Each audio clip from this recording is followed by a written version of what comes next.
안녕하세요. 안녕하세요. 제가 통증이 좀 있어갖고 버벅거렸어요. 오늘 성경 말씀은 이 부활에 대해서 구체적으로 얘기한 겁니다.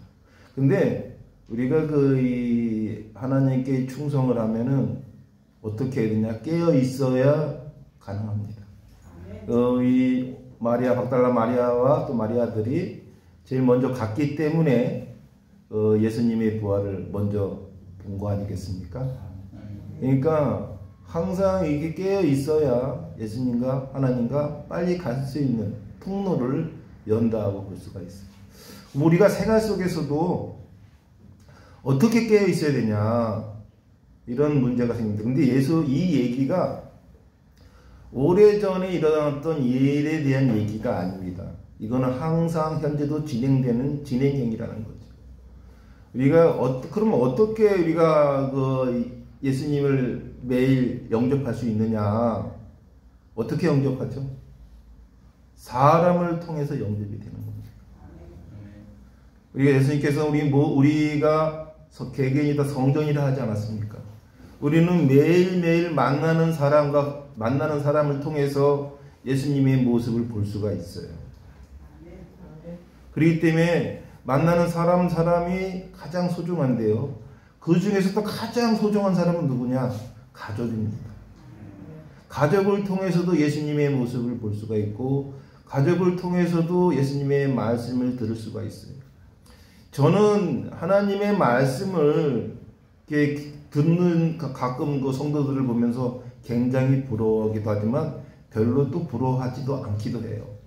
부러워하는 건 뭐냐면 직접 하나님의 음성을 들었다는 그 체험이 부럽기도 하지만 저는 그런 체험보다도 또 이런 이 가족과 친구와 이웃과 혈육을 통해서 얻는 예수님의 음성을 들을 때는 굳이 따로 들을 필요가 없다라고 생각을 해요. 우리가 그 교회에다가 헌금은 잘 내면서 가족에게는 등한치 않은 사람은 절대로 제대로 된 신앙이 아닙니다. 가족의 어려움을 몰라라 하면서 교회에 헌금을 많이 내면 그거 교회 건물 짓는데 돈 쓴 거지 그게 사랑일까요? 절대 사랑 아닙니다. 사랑은 뭐입니까? 수신제가입니다. 내 주변부터 사랑을 할 수 있는 사람만이 그게 진정한 내 주변 혈육도 남을 하라면서 교회에다가 헌금만 많이 내면 그거 하나님이 좋아할까요? 예수님이 그게 예수님의 모습일까요? 그렇지 않습니다. 우리가 뭐뭐도가가 있고 뭐뭐만이라는 게 있어요. 저는 사업을 하는데 예전에는 뭐뭐만을 가지고 사업을 했어요. 돈만 버는 데 집중했습니다. 재미난 것만에 집중했어요. 나 자신만을 위해서만 집중했습니다. 근데 지금은 그닥 그런 뭐뭐만에는 재미가 없어요. 흥미가 없어요. 뭐뭐도입니다. 저는 사업을 예전에는 돈만 버는 데 집중했지만 지금은 돈도 벌고 좋은 일도 하는 거. 아멘. 네. 우리가 이 신앙생활도 하고 이웃도 사랑해야 됩니다. 아멘. 아니 이웃은 사랑하지 않고 신앙생활만 잘하면 그건 절대로 제대로 된 신앙생활이 저는 아니라고 봅니다. 아멘. 그래서 우리가 그 이웃도 이웃이지만 가족도 사랑하고 이웃도 사랑해요. 가족은 버리고 이웃만 사랑하면 되겠습니까? 근데 또 가족만 사랑하면 되겠어요? 가족도 사랑하고 이웃도 사랑해요. 그러니까 뭐뭐도의 삶을 살아야 된다는 거죠. 뭐뭐도의 삶을 살지 않고 뭐뭐만의 삶을 살면 핍박해지고 궁핍해지고 힘들어집니다. 세상에 대한 불만도 많아지게 돼요. 뭐뭐도가 인생을 사는데 좀 풍요로워집니다. 우리가 똑똑하기만 하면 어떻게 됩니까? 그거 별로 좋지 않잖아요. 똑똑하기도 하고 착하다 그래야 그게 진짜 멋진 사람 아닙니까? 그쵸? 똑똑하기만 하면 안 되죠. 똑똑하기도 하고 좋은 일도 하고 착하기도 하고 이렇게 뭐뭐도가 모든 기준이 된다는 거예요. 신앙생활도 하고 선행도 하고 이러한 그 삶을 살다 보면은 그 사람을 통해서 우리가 예수님의 모습을 볼 수가 있다는 거죠. 오늘 성경 말씀에서도 이 부활의 의미가 바로 그런 의미가 있습니다. 우리가 죽음을 이길 수 있는 그거는 사랑밖에 없어요. 우리가 영생이라는 것도 마찬가지입니다. 영생은 우리가 지금 하고 있어요.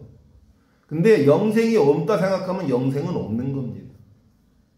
우리가 제가 아침에 제가 기르는 그 강아지의 모습을 보면 이 강아지는 그냥 맛있는 것만 주기만을 바래요. 자기를 예뻐해 주기만을 바래요. 근데 조금만 혼내고 조금만 구박하면 아주 주인을 경계하고 배은망덕하게 해요. 그 맛있는 거 해주던 때 그 좋았던 거를 아주 잊어버립니다. 그게 동물이에요. 근데 사람은 안 그래요. 근데 사람도 배은망덕한 거를 아주 태생부터 태어났어요. 인간은 배은망덕한 존재입니다. 부모의 은혜를 어릴 때 영아일 때 기른 그 부모의 은혜를 안 되면 누가 불효를 하겠어요. 근데 그 배은망덕의 모습에서 우리는 예수님의 모습을 찾아야 됩니다. 우리가 예수님께서 그 헌신하고 희생하고 역사를 보여주고 능력을 보여주고 모든 것을 행하셨음에도 불구하고 예수님이 들어가실 때 그 지켜보던 제자들마저도 부정을 했습니다. 그게 뭘까요? 우리는 그렇게 배은망덕한 인간들입니다. 부모한테도 배은망덕한데 이웃에게는 배은망덕 안 하겠어요? 내 은혜는 커 보이고 남이 준 내 은혜는 작아 보이지 않습니까? 그게 아전인수격으로 해석을 하는 거고 그게 바로 배은망덕의 기본입니다. 우리가 이 배은망덕을 잊기 위해서 우리는 신앙생활을 아주 공고히 해야 돼요. 신앙생활을 한다 하면서 이웃의 어려움을 나눌라 한다면 그거 어디 가서 신앙생활하면 안 됩니다. 한다고 얘기하면 안 됩니다. 제가 테헤란에서 사업을 하면은 왜 이렇게 다단계의 목사님들이 많은지 참 목사라는 얘기 좀 안 하고 살았으면 얼마나 좋을까. 근데 그 목사라고 하면서 다단계에서 사업을 하고 있어요. 그러면 비성도들의 비신자들이 볼 때 어떻게 보겠어요? 목사라는 사람이 이런 말 나오지 않겠어요? 그럼 그런 교회에 누가 가겠어요? 근데 그분들 보면 대부분 교회도 없어요. 모시는 성전도 없으면서 목사라는 명함만 파고 다니시더라고요. 그러니까 일반 성도들이 볼 때 어떻게 이 교인이 아닌 비신자들이 볼 때 어떻게 보겠어요? 우리가 사람을 통해서 예수님의 말씀을 들을 수 있다라고 제가 말씀드렸지 않습니까?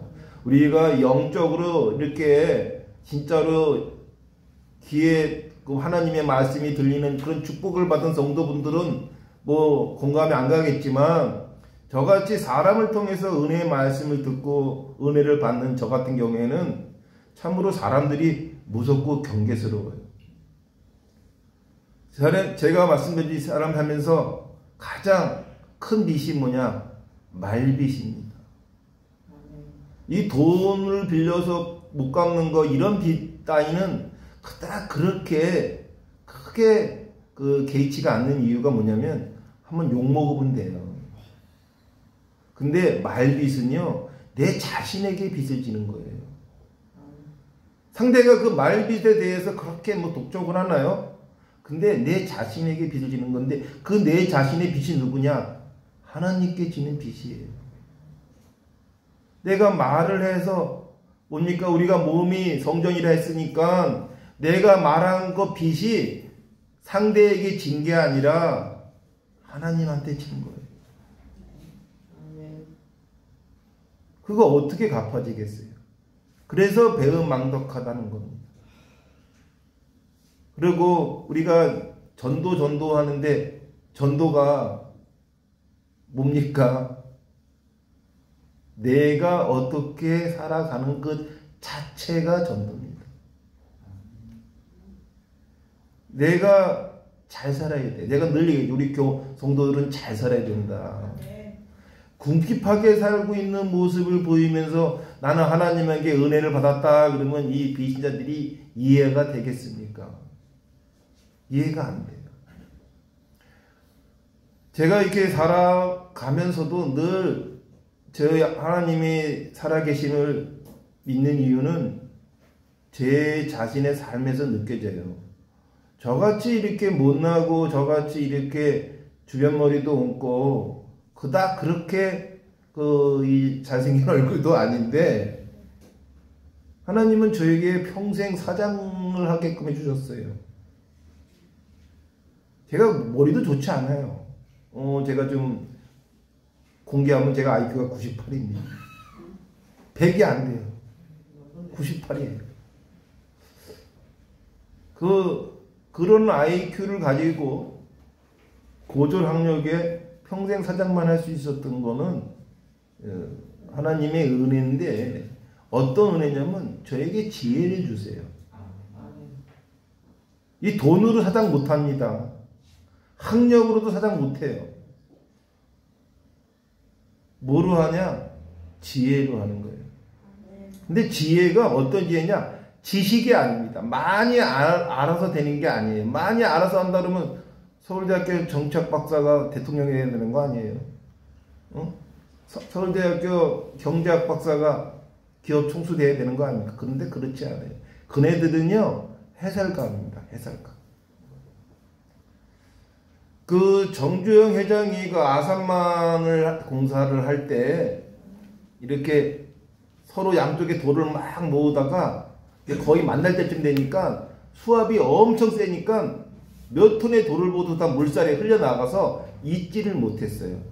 그래 잊지를 못하니까 많은 공학자들이 도저히 회장님 이거는 도저히 막을 길이 없습니다라고 이 많은 공학자들이 토목공학자들이 얘기하는데 그걸 딱 보던 이 정주영 회장이 야 저쪽 그 물살이 세니까 건너편 쪽에다 이렇게 바지선을 하나 세워놓고 돌을 보면 어떻겠느냐. 그래서 바지선을 세워놓고 돌을 봤더니 물살에 쓸려 나가지 않아서 결국 그 방파제를 완성했다 합니다. 그래서 나온 공법이 뭐냐? 정주영 공법입니다. 그러니까 정주영이는 토목공학자도 아니고 대학 졸업자도 아니에요. 쌀장사던 사람입니다. 그러면 지식으로 얻었을까요? 지혜가 오는 거예요. 이론적으로 공학 박사들이 그걸 몰랐을까요? 공학 박사들이 아닙니까? 토목공학 박사들이 왜 그거를 지식이 충분한 사람들이 왜 그걸 몰랐을까요? 지혜가 오는 거예요. 없던 거를 만드는 게 지혜가 아닙니다. 원래 있는 건데 그거를 깨우치는 게 지혜예요. 하나님이 없던 거가 아니라 하나님이 있다는 거를 깨우치는 게 신앙입니다.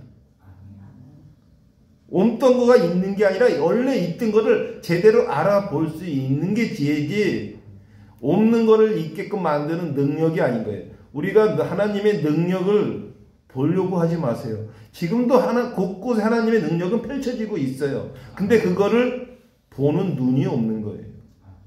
우리가 시각장애인들을 1급 지체장애자라고 그래요. 근데 안 보이는 게 얼마나 뭐한 거냐면 안 보인다는 건 평생 의심을 하고 산다는 거예요. 안 보이니까.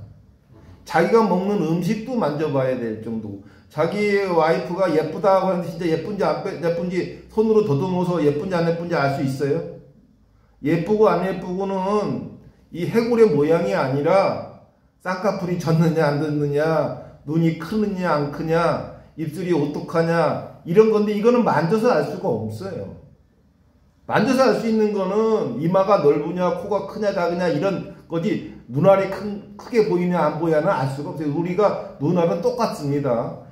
가죽이 얼마나 많이 찢어져 있느냐 안 찢어졌냐에 따라서 눈이 커 보이고 작아 보이는 거지. 그러니까 만져서 알 수 있는 한계가 있어요.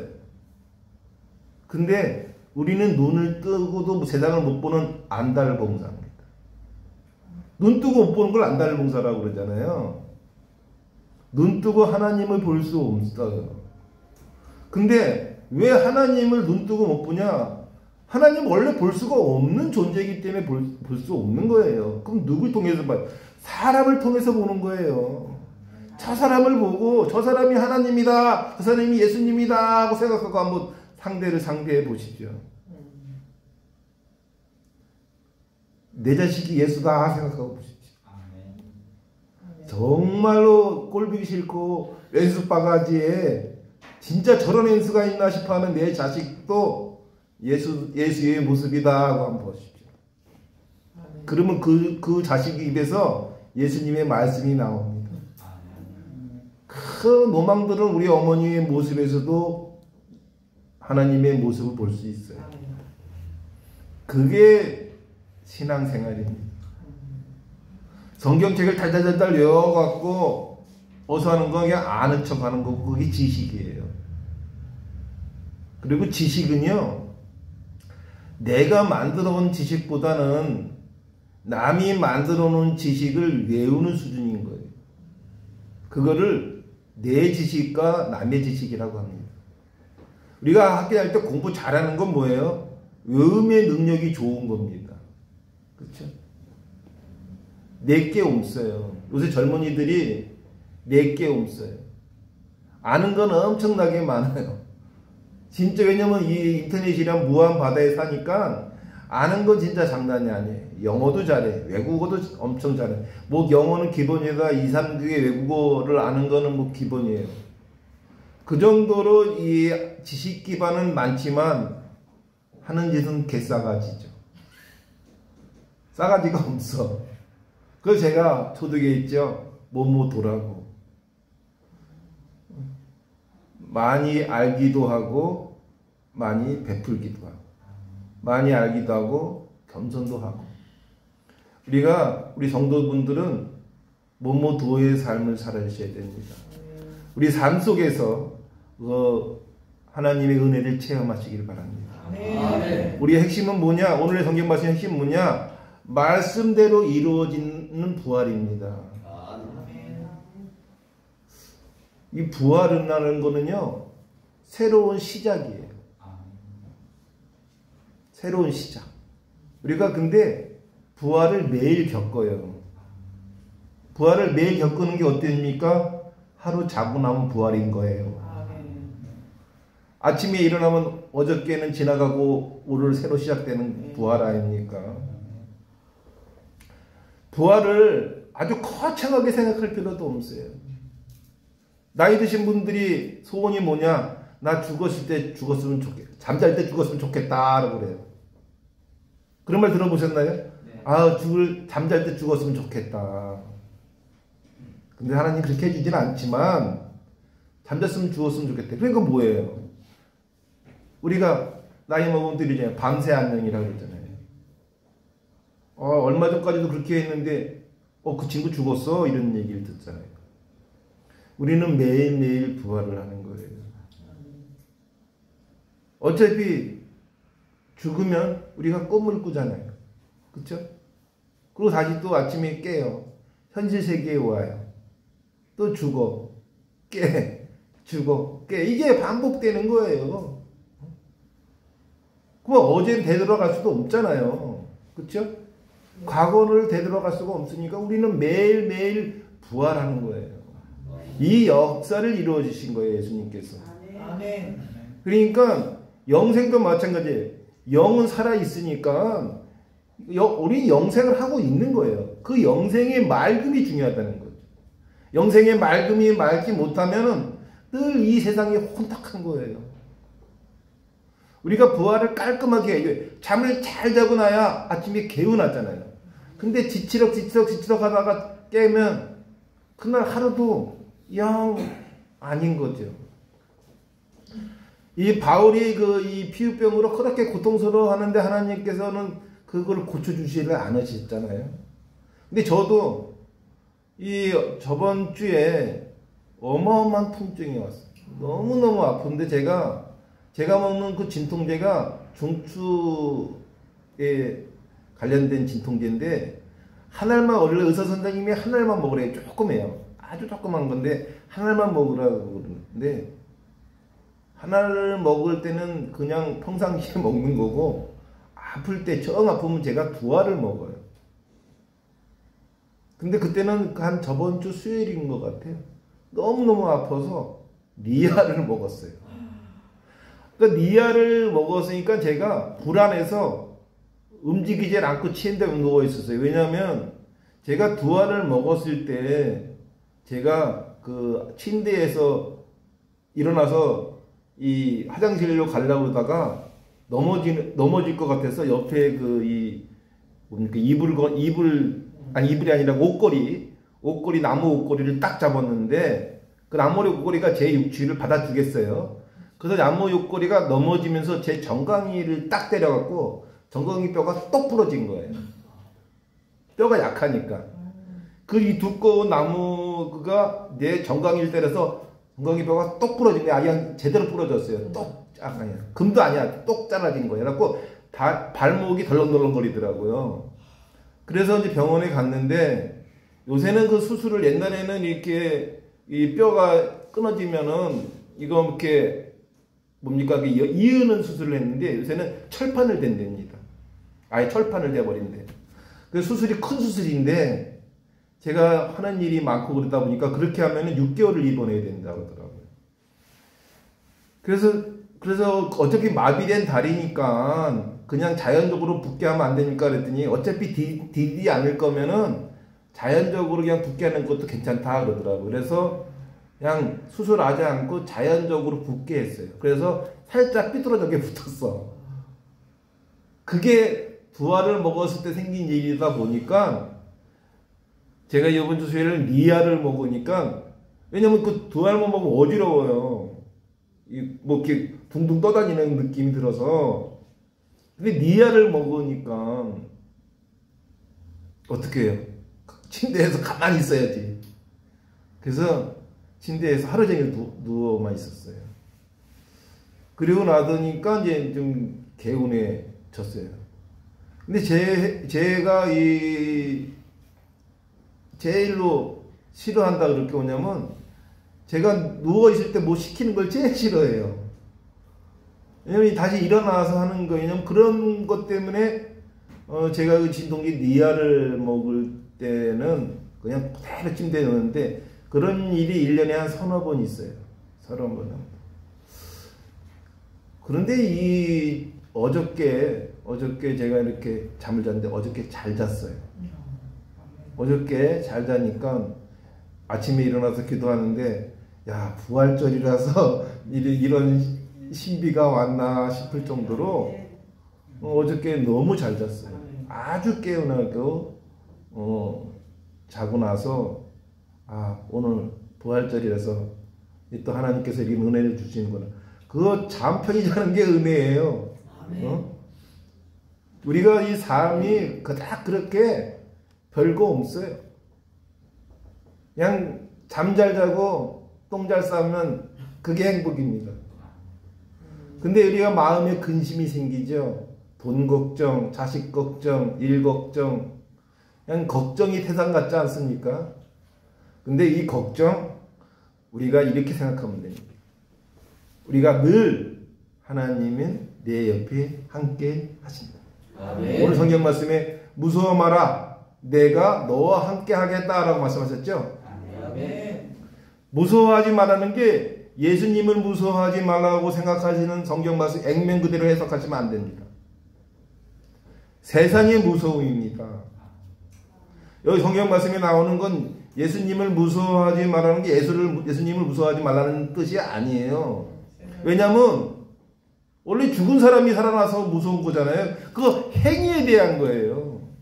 사람을 무서워하는 게 아니라 죽은 사람이 살아났잖아. 그 행위에 대한 무서움이니까 이 세상에 대한 모든 행위에 대한 무서움에서 두려워하지 말라는 거예요. 장애가 일어났던, 사업이 망했던, 남녀간의 사랑이 깨졌던 그거 중요치 않은 모든 행위들이에요. 그 행위들을 무서워 두려워하지 마라. 왜? 내가 너와 함께 있구나. 아멘. 우리가 그 백그라운드라고 그래요. 뭔가 뒤에 있으면 두려움이 없잖아요. 제가 지난 시간에 얘기했죠. 우리가 이 바닥에다가 평양선 이렇게 평양봉선을 딱 그려놓고 거기에서 걸어가라 보세요. 뛰어면서도 걸어갈 수 있어요. 근데 그거 한 10m 정도 OPA 평양봉에 걸어가라면 조심조심하게 걸어가잖아요. 근데 그게 만약에 30m면요 못 걷습니다. 두려워서 다리가 없어서. 그쵸? 아니 똑같이 바닥에다 그려놨을 때는 막 거기서 춤도 추고 난리치면서 그게 10m만 돼도 마음대로 거기서 춤추고 그러는 건 고개사 말고는 안 되죠. 근데 고개사도 그렇게 하잖아요. 그게 믿음이에요. 믿음이 부족하면 모든 세상 만사가 다 불안하고 초조하고 그런 겁니다. 저는 내일 일을 걱정하지 않아요. 믿음이 있어서 그렇습니다. 내일은 내일 가봐야 있는 거예요. 근데 내일 가기도 전에 불안해. 오늘 죽을 수도 있는데 오늘 산다는 보장은 어디 있어? 그거 착각이잖아요. 오늘 산다는 내가 믿음이 있는 거잖아. 오늘 산다는 내가 믿음이 있으니까 내일 걱정하는 거잖아요. 그쵸? 오늘 산다는 보장은 뭐 어디서 온 믿음인데? 예? 아니 그럼 많은 사람들이 세월호 사건 때 그 아이들이 수학여행 가러 같이 죽으러 갔나요? 아니 그 이태원 참사에 할리데이 축제하러 갔지 죽으러 갔나요? 한치 앞을 모르는 게 인간인데 왜 오늘은 믿어 내일은 안 믿고? 내일도 오늘처럼 믿으시면 됩니다. 네. 오늘은 그러면 우리가 삶이 있어서도 믿음이라 오늘 내가 주님이 내 곁에 있다면 내일도 주님은 내 곁에 있을 거고 모레도 주님은 내 곁에 있을 거야. 그러면 어떠한 시련이 왔다. 그게 팔복 아닙니까? 그 시련을 통해서 우리는 더 나은 지혜를 얻게 돼 있어요. 그 시련 그냥 갖지 않게 생각하십시오. 그 시련 제가 성도 여러분 저를 보시다시피 몸이 불편하다고 해서 어떤 사람은 손가락이 하나 잘려도 막 괴롭고 막 죽고 싶다 그러는데 저는 그거 보면 좀 가소롭잖아요.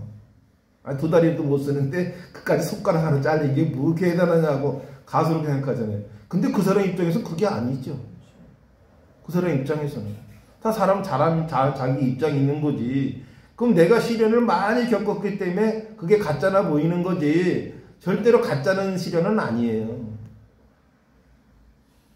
그래서 남의 삶을 재단 평가할 필요는 없어요. 내 삶만 잘 살면 되는 겁니다. 내 삶은 내 삶대로 하나님께서 주신 은혜대로 우리는 역행을 하려는 게 아니라 순명을 해야 됩니다. 근데 순명이 뭔지를 잘 모르시는 성도분들도 있어요. 순명이 어떤 거냐? 하나님 뜻대로 사는 게 순명이지 내 뜻대로 세상을 내려놓는다. 우리도 이제 나 금전적으로 다 내려놨어. 그거는 내려놓은 게 아니야. 하나님이 내려놓게 해주셔야 내려놓은 거예요. 내가 너 겸손해졌어. 네가 겸손한 겸손은 겸손이 아닙니다. 하나님이 너 겸손하구나 라고 해야 그게 겸손한 거예요. 근데 뭐든지 자기 기준으로 겸손해지고 내려놨다 하고 그래요. 저는 가끔 그런 분들을 보면은 저 사람이 뭘 내려놨다는 거는 아직도 내려놓을 게 있는 사람이 그런 말을 하는 겁니다.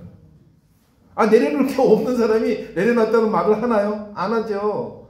아직도 찌꺼기가 남아있기 때문에 입에서 나 다 내려놨어 그러는 거죠. 이 바닥은요, 바닥까지 갔으면 더 내려갈 게 없는데 뭘 내려놓겠어요? 그 사람 마음속에는 아직도 교만함이 있고, 아직도 자기 자신이 뭔가 난 사람이라고 생각하는 거예요. 그러니까 입에서 나오는 말이 다 내려놨어. 진짜 다 내려놓은 사람이라면 어떤 사람일까요? 그게 하나님의 순명하는 삶이거든요. 그러면 이 말비도 지지 말아야 돼요. 내려놨다는 말도 할 필요가 없어요. 우리가 사랑합니다. 이게 꼭 사랑한다고 말을 해야 사랑하는 건가요? 아니 그러면 그 114 그 안내원이 하는 사랑합니다. 그 애가 날 사랑해서 사랑합니다 하는 건가요? 말은 필요 없어요. 말하지 않아도 사랑하는 거예요. 그게 예수님이 오늘 부활절 말로 보여주신 게 아니라 행동으로 보여주신 거예요. 부활은 새로운 시작입니다. 부활은 매일매일 일어나는 겁니다. 어제 내가 죄를 졌으면 오늘은 죄를 짓지 말아야 되겠다. 어제 내가 가족에게 상처를 줬으면 오늘은 가족에게 상처를 주지 말아야 되겠다. 어제 내 친구에게 상처를 줬으면 오늘은 그 친구에게 사과를 해야 되겠다. 어제 내 자식에게 좀 혼내줬으면 오늘은 내가 어저께 내한테 화가 낸 것에 대해서 미안하구나 라고 사과할 수 있는 게, 그게 진정한 예수님께서 가르쳐준 부활입니다. 아멘. 신앙생활도 마찬가지예요. 신앙생활도 어제 내가 게으른 삶의 신앙생활을 했다면 오늘은 좀 더 하나님과 가까워지는 신앙생활을 해야 되겠다. 그게 부활입니다. 성도 여러분께서도 이 부활의 의미를 크게 해석하지 마시고, 지금도 부활은 계속 일어나고 있고, 우리는 과거의 역사가 아니라, 하나님이 십자가에 못 박힌 2000년 전의 과거의 역사가 아니라 지금도 일어나고 있는 현재임을 직시하시기를 축원합니다. 아멘. 그런 말씀 여기서 마치겠습니다.